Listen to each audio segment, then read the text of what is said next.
listening to these cats for about a decade, and they brought a lot of great memories to my life. I can tell you that right now. But we couldn't do this, guys, without Chad Holbrook, the head baseball coach at the College of Charleston. He hosts Chin Music with a guy y'all know, Scotty Fryer. And you're going to be playing out there at the Jammer next week. You're from the state of South Carolina, and it is an honor to have you. Thank you for being here. But most importantly, from our end, thank you for your music. It's sensational stuff. Oh, man. Oh, thank you. Thank you. That was an intro. Yeah. Really?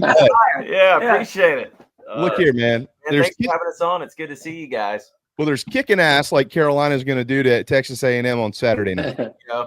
And then there's dudes that kick ass like y'all, and y'all got some killer music, man. I can't wait to see you. I don't know. So this is Coach Holbrook's fault. Okay, Bill. By the way, let me introduce her. Bill Satcher and Michael Hobby of 1,000 for everybody. Kind of screwed that part up. So this is Coach Holbrook's fault here. Okay, so here's why. Obviously, your show that was supposed to be at the Jammer got moved to November 7th. The Cougars and the Gamecocks play an exhibition that night in baseball downtown at Riley Park. So we have a conflict. That's a conflict. So that's forcing me very willingly to drive to Columbia to see you on December the 6th at the Senate in the Vista, which is I'm all good with that. So thanks a lot, Coach. You're costing me a couple 100 miles on the truck. That's all right, man. Well, that's all right. I'm gonna get in the truck with you and go to Columbia if you want. All right. Yeah, there you go. Yeah. Boys, I mean, obviously, I'm a big music guy. I love music. Jamie turned me on to you guys when I got down to Charleston, and wow, I mean, I'm a huge fan. Me and Scotty Fryer are best friends, and he keeps telling me how excited he is about you guys coming to the Windjammer next week. And man, the Low Country's in for a treat when they come to the Jammer on that Thursday night. And then Jamie and the old ball-headed coach and myself can't wait to be at the Senate on December 6th. Awesome. Thanks, guys. We're excited to come play. We haven't played the Windjammer or in Columbia in a long time, so we're excited to get back. And, we got a lot of friends and family that still live there, so they're going to be it'll be a family affair at both of those shows. Well, I've talked to a few artists, and the beach stage is great at the Jammer, and obviously, and the weather's good and it's warm, and you feel like your toes are in the sand near the beach. But when I talk to artists that play both inside and on the beach stage, it's a crazy, unique vibe inside at the Jammer, man. I can't imagine what it's going to feel like when you guys are in there playing next Thursday night. Yeah, we're pumped. The inside stage. That's the one. That's the one everybody jumps on. Yeah, it's intimate. It's intimate. You feel like you're up close. Your people are on top of you. And that's, as a fan of music, that's how up close and personal, man. That's kind of what I like. And man, those people that are coming to the Jammer next Thursday are it's going to be one heck of a show, and I know they're going to have a great time. So, and Jamie and I will be up front and center in December at the Senate. Yeah. Yeah. All right. We're coming, but we want backstage passes. We want to see what goes on before y'all shows. Yeah. So we I'm too excited. Yeah. It's more calm these days than it used to be. Nice together. How about that? Yeah, that's right, dude. So all right. So look. This is you'll like this. This is what I'm hoping for y'all, because I'm not kidding. I love y'all's. I've got a playlist in my phone that's called the greatest playlist ever created. I self-titled it that a couple years ago. And anytime that, there's something that I think is going to stick, it goes in there, in addition to a lot of classics. It's not all country music. There's some Motown stuff in there. There's lots of stuff in there. But so I worked at the Windjammer in college. I was a college baseball player. And in the summer, I worked at the Windjammer with Garce and Bobby and all those guys. And why did you work there, Jamie? Your love of music or bikini contest? Well, so my first day that I ever worked was a bikini contest, and I happened to walk in on the contestants changing in where the beer kegs are. Oh, imagine I didn't know they were in there. You just do your job. Yeah. I was just make sure everybody had something refreshing to drink. Yeah. But honestly, that next weekend was my first time ever working the nights at the Windjammer. Okay, guys. And I came in on Friday, and said, who's playing tonight? And it was this band that was kind of just getting, y'all aren't just getting going. Y'all been around a long time, but these guys were kind of just getting going. It was some band named the Zach Brown Band. I was like, oh, I've never heard of these guys. We'll see what they're all about.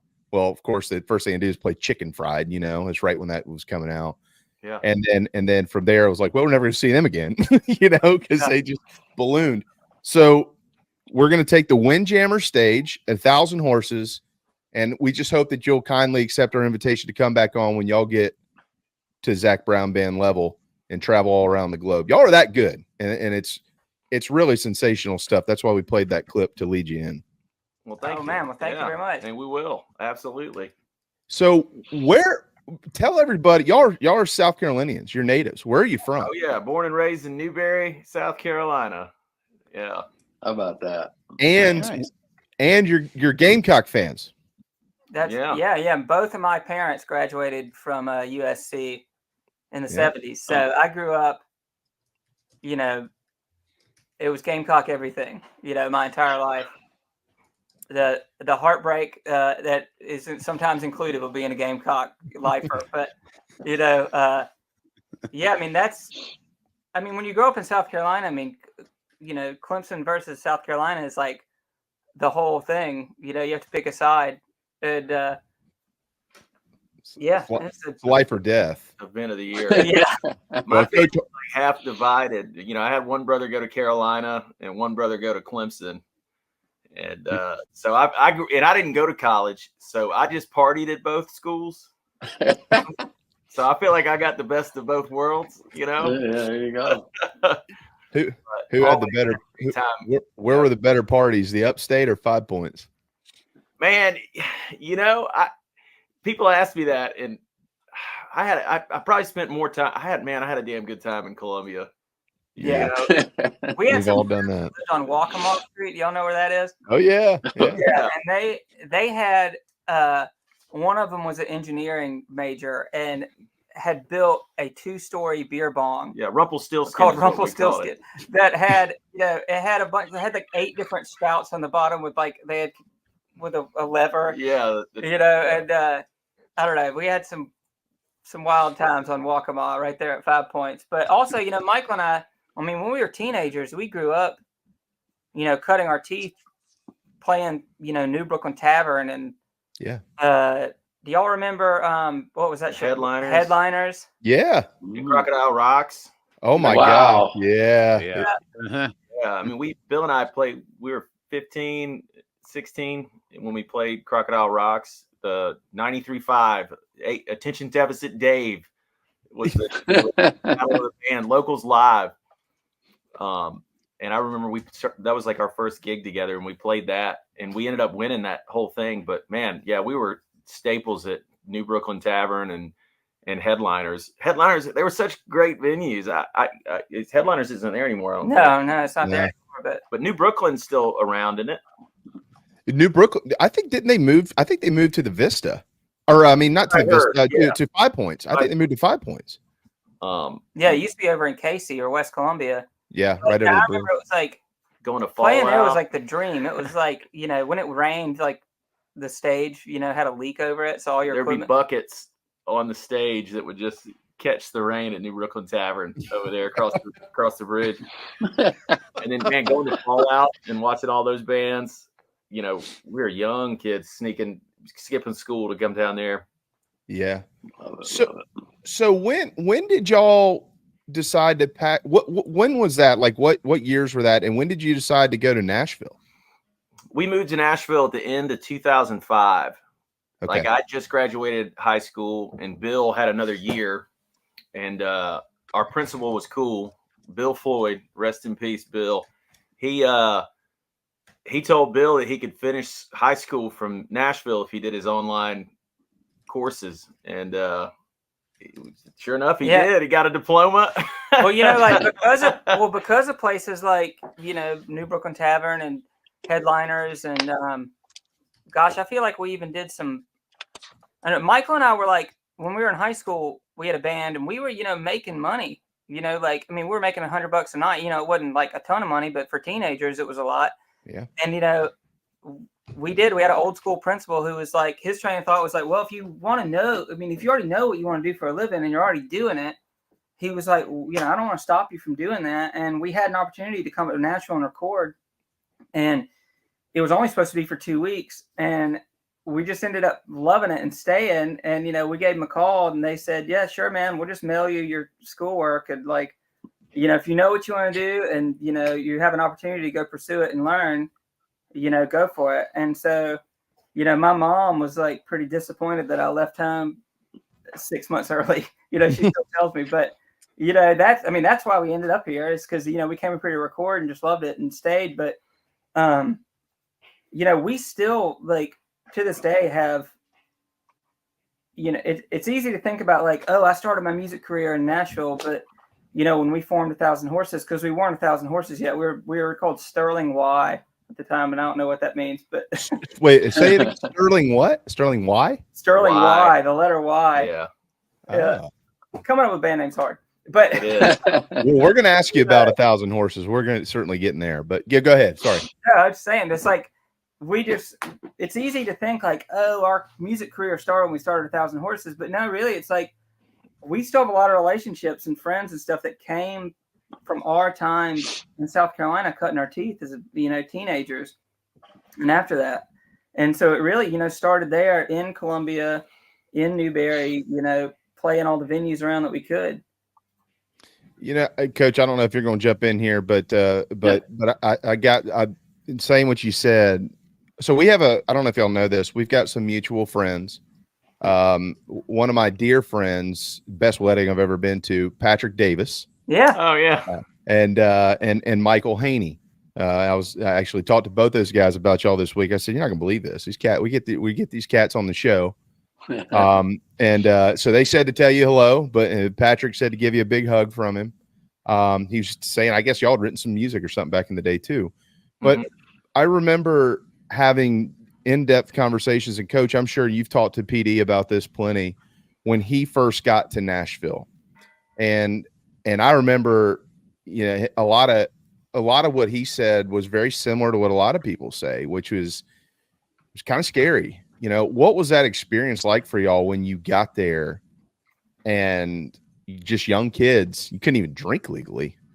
I mean, legally. Like, what?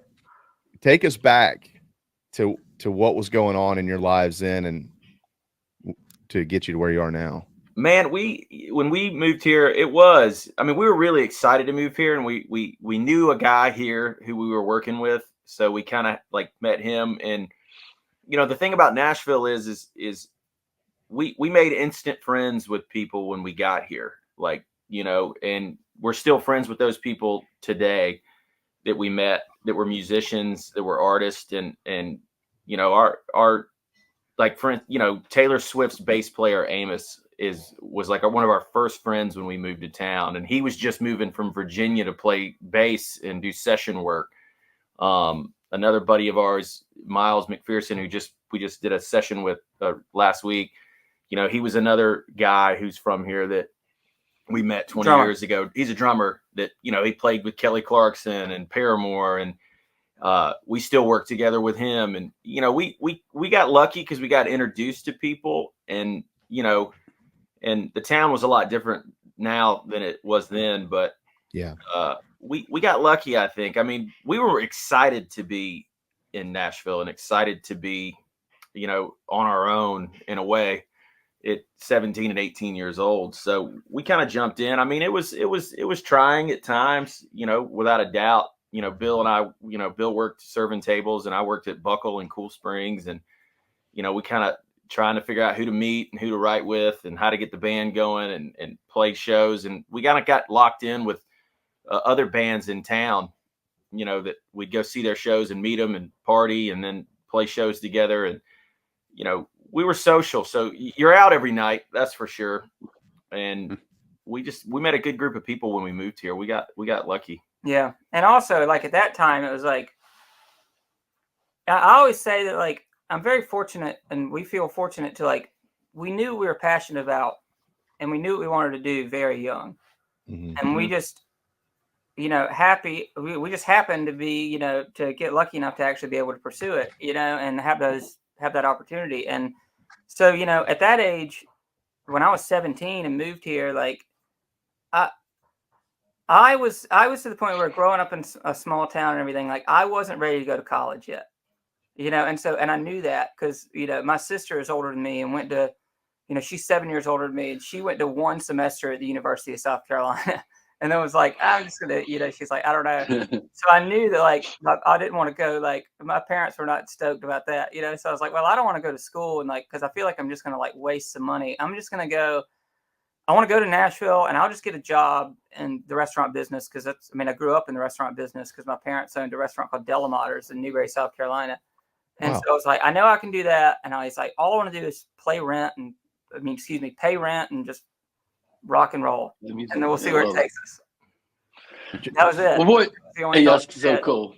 So cool. Jamie, a little bit of background on me. Jamie and I are buddies for a long time. And when I got to Charleston, while I'm a baseball coach and was lucky to be a part of an incredible Gamecock run, and we won a couple national championships, I always had this love of music.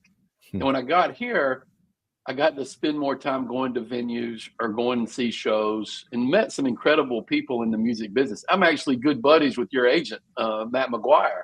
I mean, Matt and I go way back, and he's booked some shows for me over the years. And one of his clients is one of my favorites, Yacht Rock Review. I'm an old guy, so I have to go back sometimes in the 70s and 80s.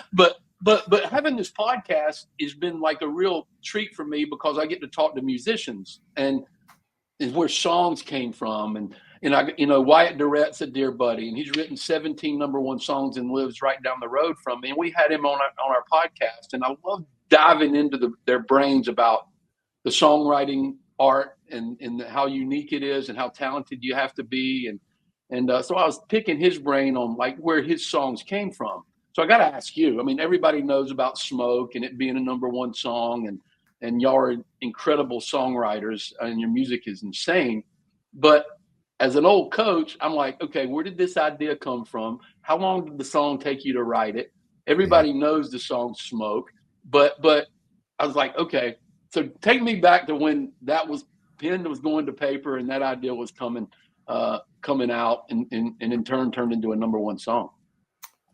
Yeah. So how Smoke was written, believe it or not, I walked in. It was a co-write with Ross Copperman and John Knight, and it was our first co-write together. And I was wearing a Blackberry Smoke hat, and I'll never forget. Ross pointed it out. Ross is like, "Man, what if we wrote a song called Smoke? What would that be about?" And that's like that was the jumping off point of like the comparison of the nature of addiction to love and a girl and yes, that turmoil of a relationship back and forth. And like she's Smoke, like she's all over you. You can't forget about her. She's, and she looks good. It took us probably 45 minutes, to an hour to write that song. It flowed. Sometimes you have days like that where once an idea comes and you have something to pull from, Right. And I was in the middle of a breakup during that time. So I was like primed, ready to write about that situation. It just kind of flowed out, man. And we God was good to us that day. I mean, that's what I love. I mean, that fires me up. I talked to Wyatt and he wrote Chicken Fried with Zach Brown, and it took 13 years. And then he co-wrote Beautiful Crazy with Luke Combs, and it took 13 minutes. Yeah. So that stuff is like that's amazing, and I think the fact that you had that actual experience of going maybe through a breakup at that time or having a relationship with a girl, and it just comes out. It just comes out, and it's no different than calling a baseball play. That I mean, sports and music have a lot of parallels in many different ways. You can spend years and years and years thinking about the most awesome baseball play on the planet, and you may never get to install it. And then something you think about on the cuff in the middle of a game works like $1 million. And there's a lot of parallels there. It's funny that you compare music and writing songs to sports because I see how parallel that is. Like, you know, you're always trying to move the chains. You're always trying to get a base hit. Yes. You're always, you know, every swing and every throw is like every song you write and every show you play. You're just, as long as you're moving forward. And sometimes you win championships. Sometimes you have a losing season. Like but you show up next year and you do it all again, and you tweak your things and you tweak your ideas. And so I think that's why sports and music go so hand in hand, is because it's the same mindset. You know, your profession is sports and ours is music. Right. Use the same. It's all relative. Yeah, and No there's doubt. discipline involved. You know, it's like you know, that doesn't get talked about a lot in music because I guess it's not fun to talk about. But it really does. Like when we came to Nashville and we're like, you know, we really were learning from real songwriters. You know, the craft of, you know, writing a song and what it takes. And you know, the main thing from all of them was that it's like, I mean, you have to show up and you have to like work on it all the time. And, you know, 99% of what you write never gets heard, you know, but the fact that you're writing, that you're being disciplined about it, that you're, you know, like, that's what adds up to the great songs, you know, I love that. And absolutely. Mm-hmm. And, you know, it's funny it's once again, comparing it to it is, you know, college ball for us was being in Nashville for the last, you know, 20 years, you know, and the first 10 or 5 learning how to, you know, craft these things. And then, you know, you hope to go pro, you know, and when you get there, there's a whole nother, you know, learning curve to that. But it really is so similar, man. And that's the thing, is like, even on your worst days, you got to be great. Yeah. You know, all those guys and you guys, like, you can have a terrible day, but you got to coach a great game, and your players got to play good. And it's the same thing in music. Like, there's, you know, real life happens out on the road, but you got to go out there and give the people what they showed up for. Yeah, Kobe Bryant used to always say, Kobe Bryant was, I love this Kobe Bryant quote. He would say, "Hey, I got to play tonight. Some kid spent $3,000 in travel and a ticket to watch me play. And I feel like shit, but I got to show up and give it my all for that kid." And I'm sure there are days when y'all are playing a show and you feel like crap, or you don't feel great, or you're sick, but, you know, couple thousand people bought tickets to see you perform, and a couple thousand people traveled a long way away to watch you perform, and you got to give them your best no matter how you feel. And there's so many unique parallels in sports and music. And that's why we named our podcast Chin Music, because what term was transferable to both music and sports. And we came up with Chin Music. But hell, I love to spend my time talking about music more than I do baseball. I can assure you that. It's an honor. It's an honor to share a screen with you today. Oh man, the feeling's mutual. Absolutely, guys. We need to hit a quick break. Okay, you got to pay the bills. You know. Are y'all willing to stick around? Yeah, absolutely. Yeah, of course. We got so much we want to get to with you, but generally we have a chat box that generally it's just full of ups and downs. People are very emotional about South Carolina football, and they bitch and moan about it, and they fight with each other. But when nobody is in the chat box, when nobody's saying anything, we know that they're engaged. Like, so obviously you this conversation is fascinating for lots of people right now. So we want to continue as long as you're willing. So we'll hit a timeout, and when we return, we want to talk to you about your tours, who you've toured with, the name, and songwriting, some more on that, et cetera, and going your own way, you know, doing your thing, a bunch of stuff. So thankful to have you. Everybody hang tight. 1,000 Horses, Michael Hobby and Bill Satcher will stick with us when we return. It's 1:34. What a day it's been around here. Mike Morgan, of course, was with us earlier and had to depart. Hour 2, Stephen Garcia and Coach Ellis Johnson joined us together, and always a lot of fun. Chad Holbrook is in, and we got a couple of first-timers here, long-time listeners, first-timers. No, I'm just kidding. Michael Hobby and Bill Satcher with 1,000 Horses. They'll be in Charleston, or to be more specific, the Isle of Palms at the Windjammer next Thursday night, November the 7th, for those of you that are going to go watch the Gamecocks and the Cougs play downtown at Riley Park, drive across a couple of bridges and go see these guys because they flat out kick ass. If you can't get there, Friday, December the 6th at the Senate downtown Columbia, that you can go watch 1,000 Horses there as well. They're also going to be the night before for anybody that really wants to be there in Athens, Georgia. But I think you'll be safe inside with these cats instead of outside with those barking dogs. All right. So tell us about the name 1,000 Horses. I think it's one of the coolest names in music. How'd you come up with it? Thank you. We wrote a song called 1,000 Horses, and we didn't have a band name yet. And we honestly, naming a band is something that's like really hard to take seriously. Yeah. You know, like, because it would quickly, like, the conversation would quickly just go off into ridiculousness. But we were making a record with we're making an EP with Dave Cobb, producer and when he lived in LA, and we were in Los Angeles, and we were like recording the song 1,000 Horses, and we were like, that just came up. Well, why don't we just name the band 1,000 Horses? And Michael walked outside, and the neighbor was taking out his trash, and he said, "Hey man, what do you think about the band, like a band named 1,000 Horses?" And he said, "It reminds me of Steve Miller Band. I think it's cool." And we were like, "Steve Miller Band's badass." Yeah. You could do it a lot worse. Yeah. Yeah. Yeah, That's really, really cool. He just said, "Man, it sounds very powerful." And so I went in, I told the guys when I went inside, I said, "Well, the neighbor likes it." So, yeah. Well, it's stuck and it's worked. Yeah. All right. So you've toured with Darius. Oh yeah, D-Man. You've toured with Darius. Who doesn't love Darius? But then you've toured with some other cats. Kid Rock. Yeah. Yeah. Wow. You've toured with Leonard Skinner. Yep. Yeah. You've toured with Jason Aldean. Yeah. Mhm. Wow. And who am I missing? Am I missing somebody? We toured with Greg Allman. Greg Allman. Wow. It's just pretty insane. Wow. We don't.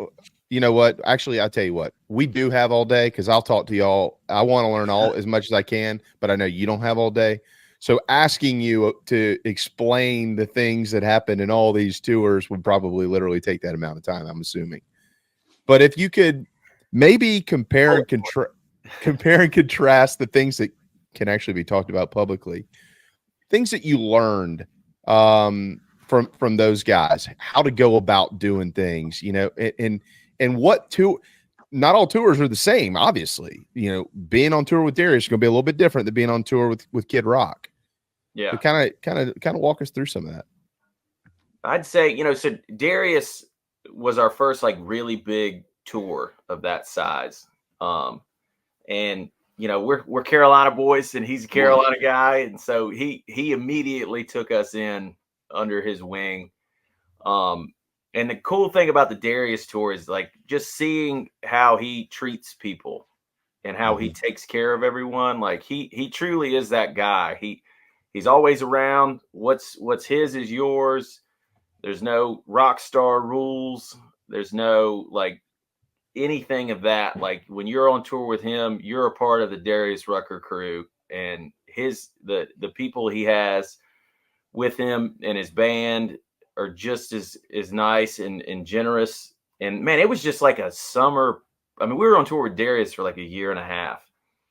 So, I mean, they were like family to us. We saw them more than our families. And it was just a big party for that period of time. I mean, it was just amazing to see how humble he is, how generous he is, and everything. I mean, I know that sounds like cliche to say about another artist, but you'd be surprised. I mean, Darius is a rare cat, and he's double rock star. He did it with Hootie, and he did it solo with Darius Rucker. So, it was we all grew up with him. You know, you couldn't get away. You guys know South Carolina. You couldn't get away from Hootie and the Blowfish. No. And good. But that was just he taught us a lot, you know, because it was our first time doing those things. So his people and him were like very accommodating and let us learn and helped us any way they could to get a grip on. I mean, you go from what we were doing to arenas, you know, with Darius. Yes. It's a different, you know, it's the big leagues, you know. Yeah, but he doesn't. I mean, what we really learned from him, like, I think, really was that it's, you know, it's supposed to be fun, you know, and like, I think a lot of times it's easy to get like real stressed out about stuff, but he, you know, he didn't on the road. He didn't treat anybody differently based on their role. I mean, from, you know, whoever it was, you know, everybody was treated with respect. And everything was cool and everything was relaxed. And it was like, you know, and that in turn helped us relax instantly you know, I'm sure we were nervous about going to, you know, playing sheds for the first time. Yeah. You know, I don't really remember, but I'm pretty sure we were. And, you know, they immediately, like, first day were like, no, let me show you some things about how to do it. And, you know, how to get your monitors right because it's different in a bigger place, or how to get, you know, some of the technical issues sorted. And, I mean, they were immediately like, so cool. And you know, that, you know, it comes from the top, really, you know what I mean? Like, he's awesome. Great leadership. Great leadership. And he's a great leader. So, and that you can tell that throughout the whole, you know, touring camp. And wow. He's all right. I got a music question. And this is, again, I dive into this music thing sometimes and I get off base. But since I love music and I'm a purist, I have a huge problem with country music radio. And I know you're not all country. You got Southern rock. You got a little country flair. You know, you talk to the hearts like Leonard Skinner and Allman Brothers and all that. And I'm not saying you're in that country music radio conversation, but I've done a few benefits and put on a few shows. I kind of enjoyed show promoting as much as I do baseball coaching. But I look at this country music radio thing because I think a lot of the most talented musicians, and I'm including you in this conversation, some of the best music isn't necessarily played on the radio as much as it should be. And because, I mean, your music should be blaring for the masses to hear on the radio all the time. I'm good buddies with Vince Gill. I was actually putting on a show in Chapel Hill, North Carolina, a benefit pediatric cancer show with Vince. And he walked it, and we're putting it on, and we walk into the venue for sound check, and he looks above the stage, and this radio banner was hanging over the stage that had helped us actually promote the show, WQDR in Raleigh. I mean, it was, and Vince put his arm around me and he goes, "Hey, big fella, I got to tell you, I'm so happy to be here and to do this show. But before I play that first song tonight with this full house, I need that radio sign to come down." And I'm like, okay. So that was my first taste of the radio and the country music radio business, and maybe the lack of respect from incredible artists in country music radio. Because I think some of the best music now, and some of the ones that are making it through the social media world, is not necessarily played on the radio. Do y'all have an opinion of that, or is that just an old baseball coach rambling about something that pisses him off? Now's a different time than it used to be, you know, and what Vince did. Well, I include another favorite of my band, the Red Clay Strays. Yeah. Which I think they work with Dave Cobb as well. And you know, their stuff isn't played on the radio much, but they're selling out crazy venues night after night, you know? Yeah. And we're actually putting on a show with them in Columbia in February. And I'm like amazed at how these venues are selling out. Their songs aren't played on the radio much, but people are getting it now. And they're respecting talent. And I think country music radio is screwed up. Yeah. Well, yeah. Yeah. I can say that. I can say it. They were good to us, you know, when we were in that system. And that's right. Yeah.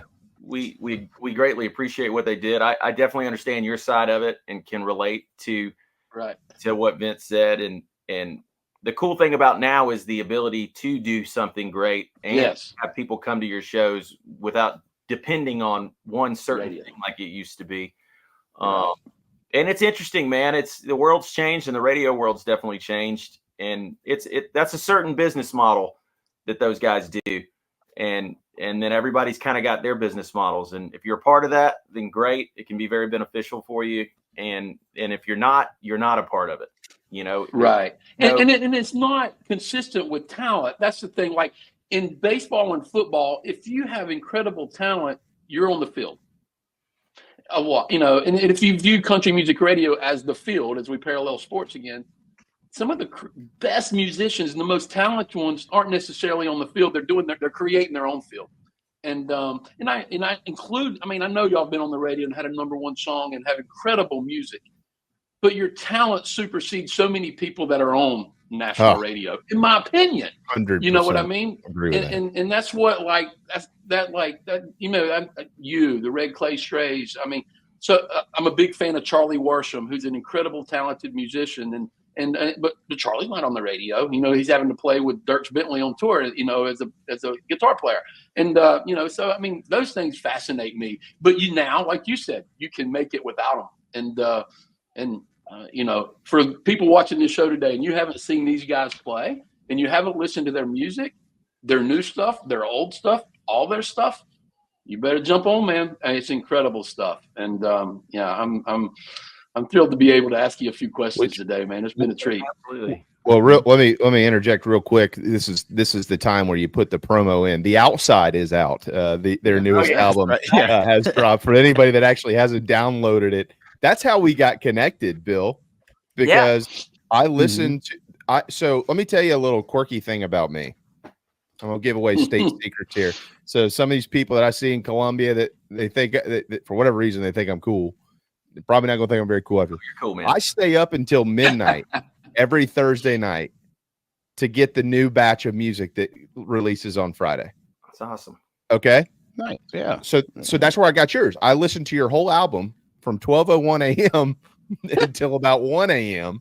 when The Outside came out. All right. And then I tweeted that out and Bill responded to me. I think it was you, right, Bill, that responded to me initially, right? He's on and then we linked we linked all this up and God, I'm so happy I did.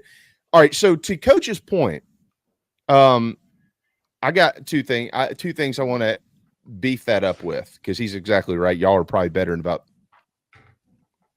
90% or more that are on the air, but nobody asked me. My guy is Eric Church. Okay. Yeah. But I first saw Eric Church 20 years ago in a bar named Spanky's outside of Spartanburg. Eric Church and the Mountain Boys. Nobody knew who he was. All right. He was just coming down from App State playing. And I remember thinking, man, this cat's pretty good. He had shaggy hair. He wasn't wearing the shades yet and all that. And then, the Sinners Like Me came out in 2006. And we knew who he was at Carolina. We listened to his music all the time. Eric Church's music has been a part of every major event in my life for almost 20 years. Weddings, awesome. Funerals, the day that my kids were born, we danced in the room at the hospital to Chief. And I remember when he got kicked off tour. Y'all remember that? In 2008. Yeah. He got kicked off Rascal Flatts tour because he wasn't doing what Rascal Flatts wanted him to do. And then they ended up getting Taylor Swift, and it worked out for everybody. Yeah. But I love hearing his story, because when he tells it, because he's like, yeah, I played too long. I played too loud. I wanted to do it my way. And then I read this headline in Rolling Stone that said 1,000 horses have stopped chasing country radio hits, period. It was a good decision. Wow. Do y'all remember that? It came out in August. Oh, yeah. We got some text messages. Yeah, I did a dance myself when I read that review. Yeah. So, tell us what that headline is saying, and why was it a good decision? Because it seems like you're going to do it your way. And if it works out like Eric Church, I hope you'll remember the rest of us. Yeah. Well, it's kind of interesting, because it's like when I think, when we made this album, we were not going, well, we need to make sure we have a single for radio. And then there's a kind of a subconscious thing that happens creatively within you when you let go of all that. that frees up a lot of like brain power and a lot of like kind of worry and any guards that you may accidentally set up for yourself. And, you know, like one thing we learned and, you know, about having radio success is, you know, is as soon as we had radio success, I mean, we were a band, we were on tour with Greg Allman in a van. We had always been in a van. And then like, we got a record deal and it was like, I mean, it was really like something out of a movie. It was amazing. We spent a month in Zach Brown's studio with Dave Cobb making our debut album. You know, it was like an amazing experience. And then, you know, the record label was like, we're putting a song on the radio. And then they were like, oh, you guys have a hit. And, you know, our heads were spinning. We were like, what, we do? You know, like, and we were like, hell yeah. You know? And, yeah, I was gonna get that cooler, get that drink, get that cooler. That's right. And then, but you know what we found is when you had radio success and everything, again, as grateful as we are for it, all of a sudden everybody around us had an opinion. Yeah.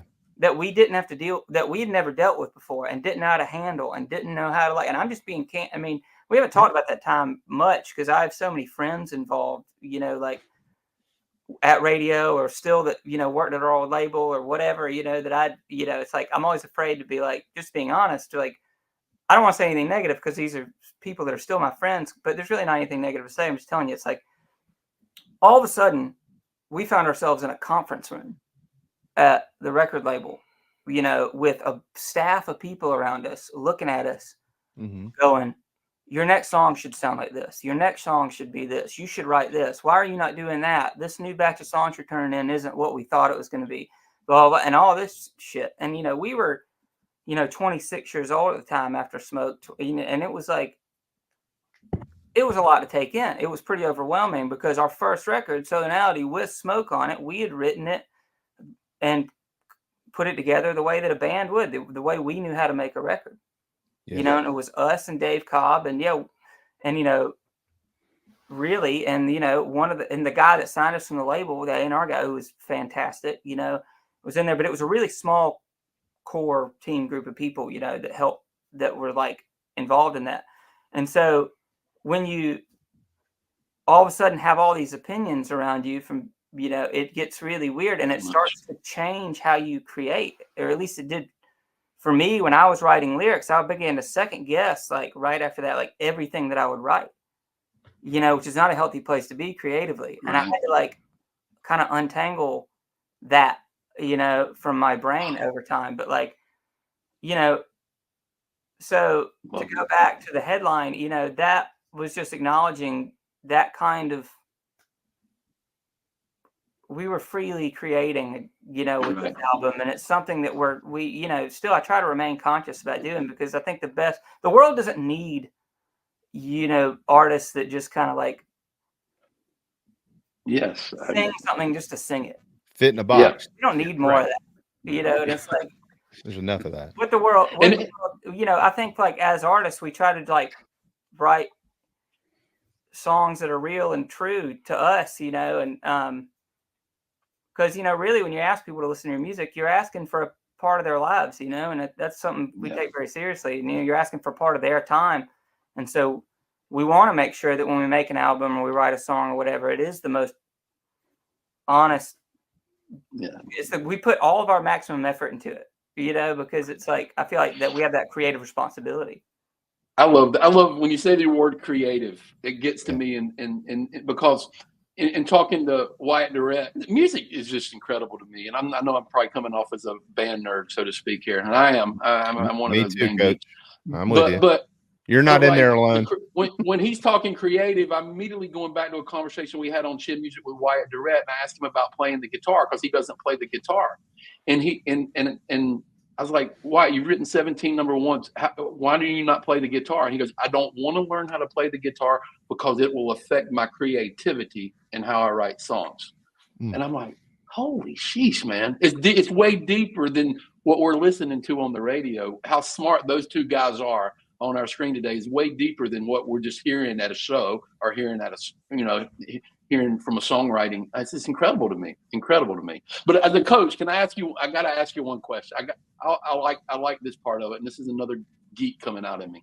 So in the baseball world, You know, I guess you guys, when you guys started playing music back when you were teenagers, you covered songs, obviously, and you probably played some covers here and there. So this is a question that's going to parallel what your favorite song was as a band to ever cover, or if you were a baseball player, what your walk-up song would be as you're coming to bat, because every player's got a walk-up song.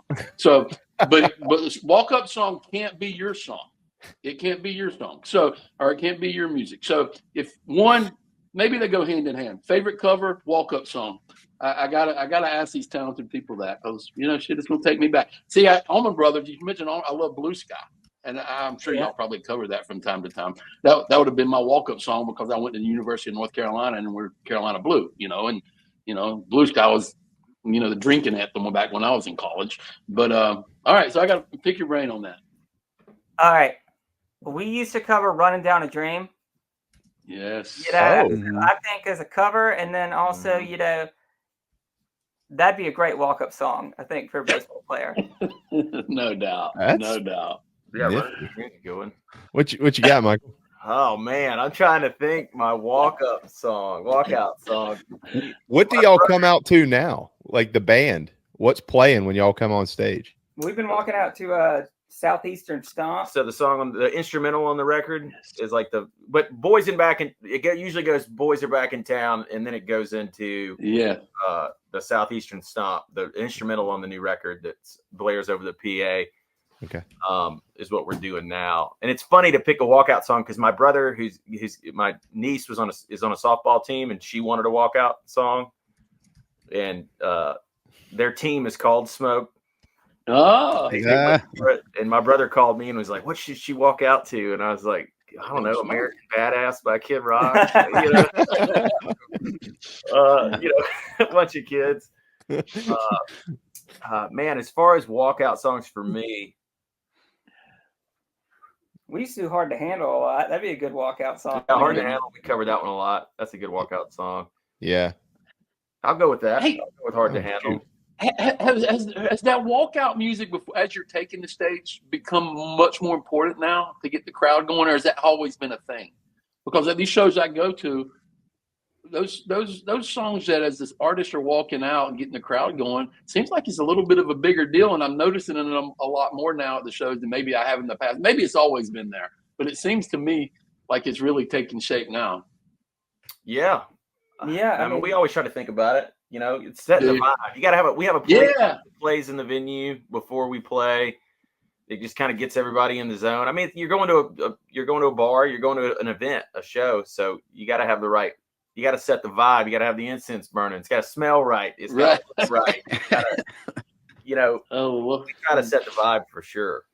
Oh man, we have in that vein difficulty with Jamie. Are we having a technical difficulty every once in a while he pops in and out. Yeah. But kind of in that same vein though, because what I like is like the behind the scenes and the stories and stuff. Not necessarily, like the stuff from the road, but not like the salacious, material that'll be written about you, after y'all are gone.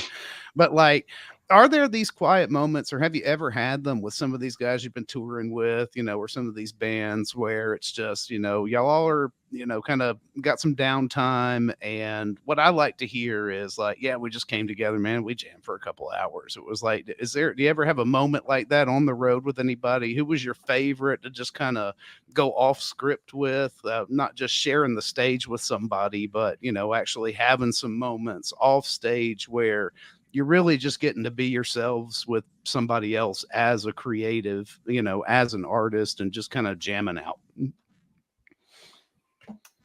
Yeah, I mean, I'd say for we've become friends with a lot of the guys that we've toured with, and really where you get like that, where it's like a true hang, is when you hang out. Like you go to Jason's house to watch the Georgia game against Alabama, and or you play golf with D, and you're just playing golf. You're just fucking off, and Kid Rock or Bob is a good friend, and you go out to his house and you play pickleball, and you sit by the pool and you hang out, like those type of things. Like when you become friends with somebody, and you get out of the circus of the road, everybody just does the same stuff, man. Everybody likes watching college football.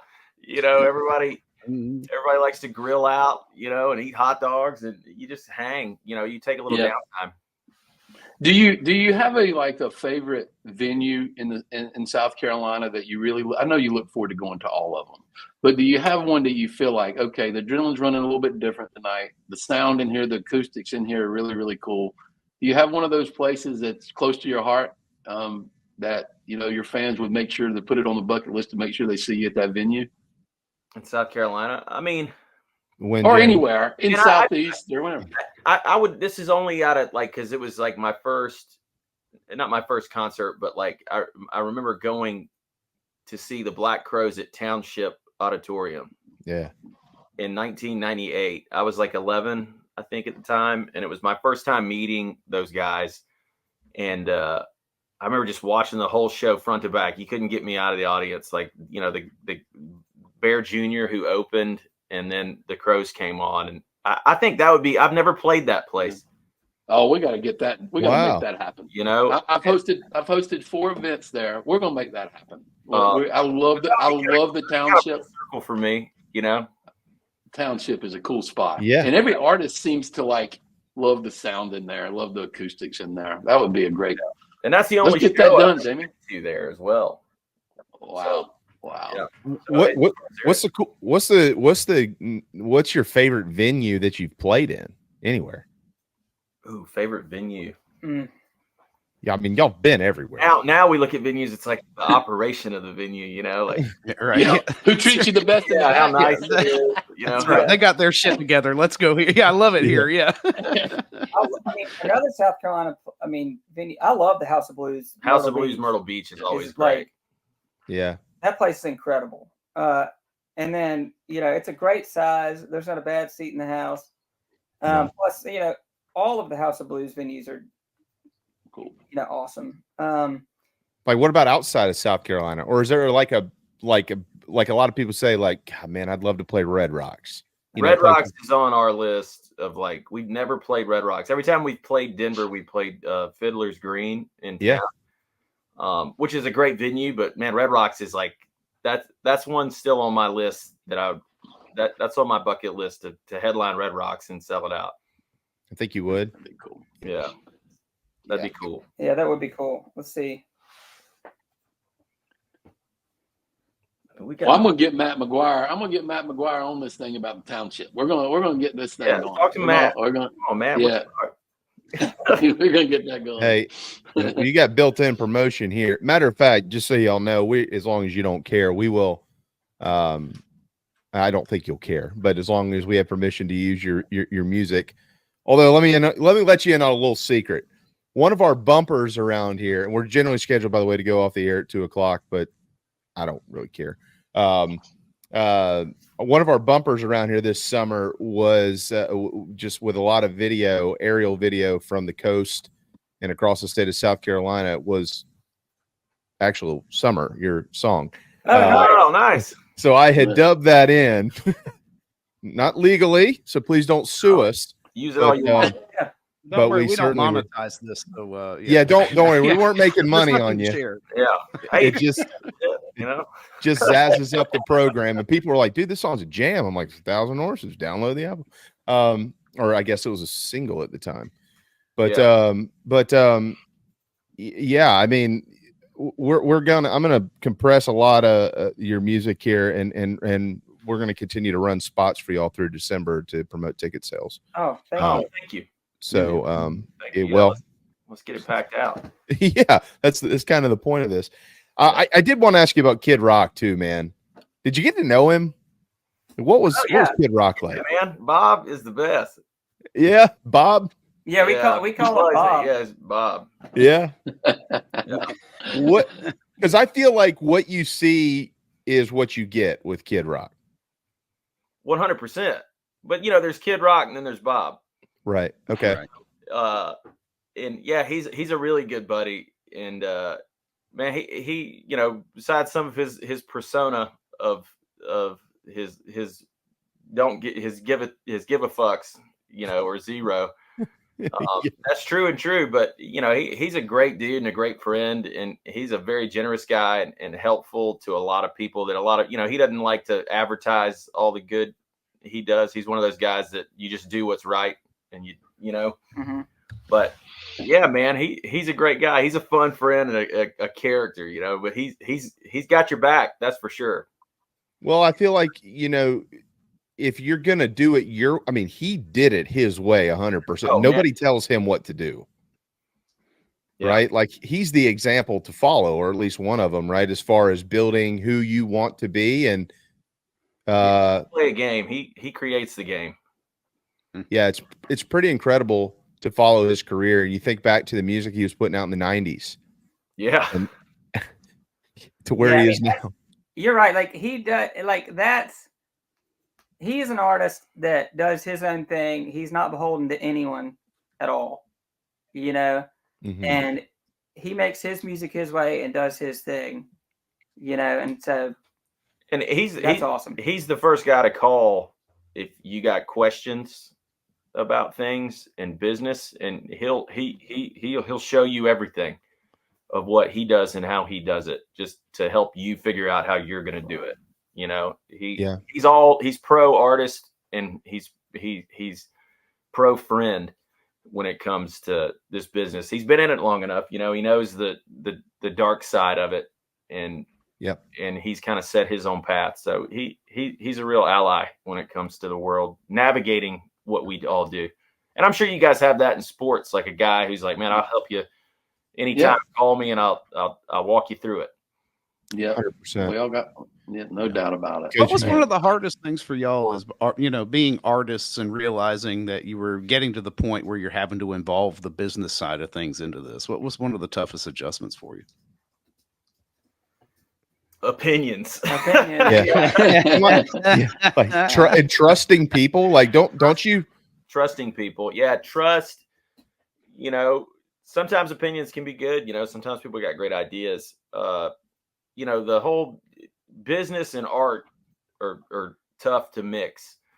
But you got to have both there. It's a necessary evil, really.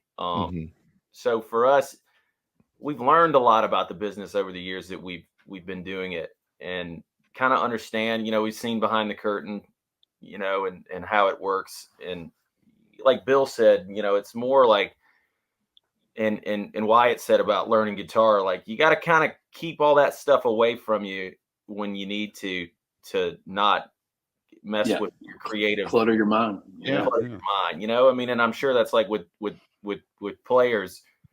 They don't need to know how the franchise works. They don't need to know what everybody's salary is. They don't need to know, how many tickets they sold. They need to be great baseball players. Like you're great, you're pitch great. That's all. And, learning that has been very important to our success and career. Is like, you do what you do and try not to get caught up in all that other stuff, because it's really about playing music and people having a good time, relating to the music, helping other people, like you guys say, and having a great, having fun with it. I mean, really. Mm-hmm. So cool. We'll get you out of here in just a second. Our interviews never go this long, but guys, we just, guys. I can't wait to see y'all in December. Yeah. Well, wait. I'm telling you, I'm going to be there. I look back, I wanted to make sure I didn't miss anything, but so I pulled up all your music. And every album is phenomenal. I remember when Bridges came out, there was, just 6 songs on the album, and it was that EP, but it was so unique, and you Southernality, and of course now The Outside. You've got all this, you've got a great catalog of music, and when you look back at what you've done and to where you are, like, do you hear things, like, how do you grade yourself? How do you view your growth in the last 10, 15 years? Obviously longer than that. But I mean, since all the crazy stuff started happening, the album started coming out, the song went #1 Smoke was platinum, and I, as much as I love that song, which by the way is on the greatest playlist ever created. All right. There's like there's like 10 other songs of yours that I listen to just as much, if not more. Yeah. Because they connect. Like you can feel it. My kids enjoy it. I've got 5.5-year-old twins, man, and they literally like preaching to the choir. They love that song. They don't even know what you're saying, but they just love the, you know. So I'm lucky we get to get in the truck and they're like, "Hey, Dad, can you turn on the preaching song?" Sure. Hey, Dad, if you're 40 drinking 40, what does that mean? 40 drinking. Yeah. Nobody asked you. Shut up, kids. You know, we're right. going to school. Wait, what are you talking about? But like, how do you grade your career and where you are and what you've been through? And I mean, I know you're proud of yourselves, but like, what goes beyond that? Man, that's a great question. That's a great question. I feel like it's still too early on for a grade. Yeah. Well, I think. Go ahead. I will say, like, I don't know when I listen to our albums or when we hear stuff that nobody is going to hear. Sure. You know, because same thing with us when we do our programs. Nobody hears what we hear. I get it. I mean, I'll get so hyper focused on something and be like, that one note in the guitar on the right side was there was a little bit too much vibrato on that one. We need to change, you know what I mean? Like nobody hears that. He's that guy, and you're like, oh my God, give it a rest. Yeah. Yeah, and so it's nobody can hear that. It's not bad. Wow. I know, but there's that side of it to where it's like every record we make, like the nerd in me is like, oh yeah, this is better because we're a better band, and I hope we're improving with every album because every album we make, we've been playing music and writing songs longer, and you hope the longer you do it, you get better along the way. Yeah. And the more records you make, you learn more about making records. So I think it makes it easier to really not, figure out the right way to be a perfectionist about it, anyway. Yeah. But I don't know. I think when we look back to answer your question, I don't know. I can hear it sometimes in the lyrics. I can look back and songs on our first album. I can think like, oh, I know, like when we wrote that, when we sang a song like Trailer Trashed, that was our, we lived that. Stuff was wild, to look back at it now and I'm like, oh yeah, like I remember that feeling. But yeah, we attach like memories and times and things that we were going through to those songs when we listen back. Like the little highlight reel you guys played before the interview started. Like I was like watching it going, man, damn. Oh, I remember that. Like, oh wow. It was cool.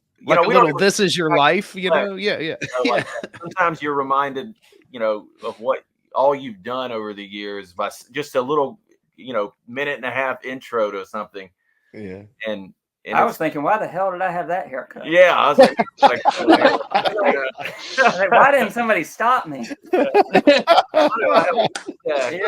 hell? But, all these songs that we have. I mean, they're marks in our timeline of life and things that we've been a part of, and it reminds us of that.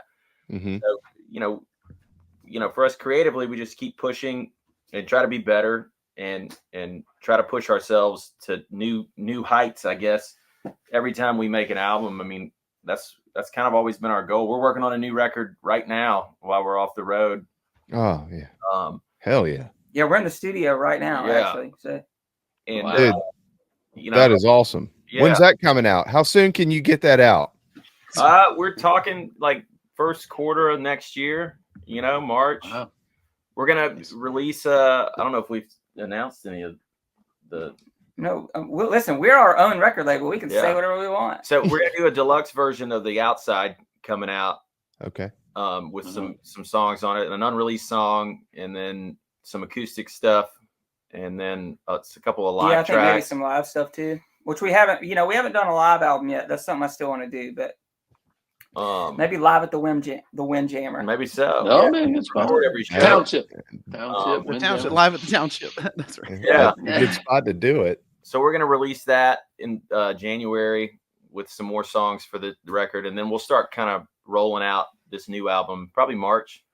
Okay. Wow. Well, if you don't mind, please send whatever you can send to us so we can push it out on our end. We would really be honored to do that for you if absolutely, of course, happy. Yeah, thank you. Yeah, well, South Carolinians take care of their own around here, and so that's what we're going to do. For folks that the outside is out, but I would encourage everybody to download every album they've got, every song that's out. There's a song that y'all put out 6-7 years ago called Bridges. It's still to this day when I listen to it, it connects. Coach, have you heard Bridges? Have you listened to Bridges? It just connects all the dots in life. It's so unique. You've got music for everybody in every type of scenario. It's just been a phenomenal hour and 15 minutes. I wish we could do this forever and ever. I got kids coming home from school soon. Phil's got to go to the bathroom. Coach Holbrook has to go coach his baseball team. And you guys got to get back in the studio so we can continue to enjoy your incredible music. But we're going to see you soon. We're going to keep pushing everything. I know we're a week away, or tomorrow's a week away from y'all being at the Windjammer. Yep. And we've already shared that link, but we're going to share. We'll have it. We're going to keep sharing it and all that type of stuff over the next week, and then beyond that for Columbia. And we would like to, we want to get together with you. If maybe y'all make it to a Carolina football game or something. Man, love to. It'd be great. Yeah. Hell I haven't been to one of those. I hadn't been to one in a minute. It's been way too long. Yeah. Well, and if you can, maybe if we can figure out a way to get you playing down here in the spring, we could. I know guys in the world of baseball too. I can probably get you some tickets to some games. Yeah. Shoot. I know the head coach at the college and at Carolina. Well, I can also and I just bought $40,000 speakers for my baseball stadium, so we're gonna be blaring 1,000 horses on our Hey, all right. too. We'll keep pushing nice. it, and we get you down and throw out a first pitch. I'm gonna be on the horn with Matt McGuire real soon. Y'all got a great man representing you and being your agent, and I love that guy and done a lot for me and been just a good dude, man. He's just been a good dude to me over the years, and appreciate him. And when I was told he was your guy, I was like, yes. That's really encouraging because I like to put on some shows. So I'll be in touch with Matt soon, and hopefully we can connect real soon. Yeah, y'all ever let us know if you ever need anything from us. We're happy to help or do whatever you need. We'd love to hang and when we're in town and go to a game or whatever. Yeah, man. We won't always want to have you on the program too, but we'd love to actually meet you in person. The pride of Newberry, South Carolina. Right. This is it. That's right. We got they gave us the key to the city, but I need a sign on 26. Yeah. Right. Yeah. Come on. Yeah. They gave you a key to the city? Yeah, they gave us the key to the city. Like one of the big ones? No, it's just a little. Well, it's Newberry, so it's, like the mayor presented us with a key to the city. I was like, does this get me out of jail or something? Like, what is this? That's all with me. Are y'all the most famous people from Newberry? Oh, I don't know. You might be. I don't know. There is a Newberry Museum now, and we do have stuff in the Newberry Museum, which is like wow. Oh, that's awesome. Dude, that's awesome. That's awesome. Yeah. Golly, man, that's crazy. We love our hometown. It's like people. Good town. I can't stress enough. It's like, we didn't really realize at the time because we were kids and we were just living life. But South Carolina and Newberry, and the mid-state area, it was a great artistic community. It really, it doesn't really get talked about a lot, but South Carolina has always had a great music scene. And when we were growing up, it nurtured that for us. Like we had places to play, we had people to talk to, that we had a network of bands. Rock 93.5, like we started off talking about, they would play our demos when we were in high school and get people out to shows and stuff. And they'd have us on the radio, just because they wanted to support local music. And, that's amazing, It's huge. It's awesome. There's no question. And now look what you've done. You affect a lot of lives with your music. I do mean it when I say that. We certainly wouldn't have wanted you on our show if you sucked. You are anything but that. It really is an honor. I was telling my buddies, I said, you're not gonna believe this. 1,000 horses. We're gonna have these guys on the show, and they're like, "What?" So yeah, I don't know how it happened, but it happened, and I hope it'll happen again.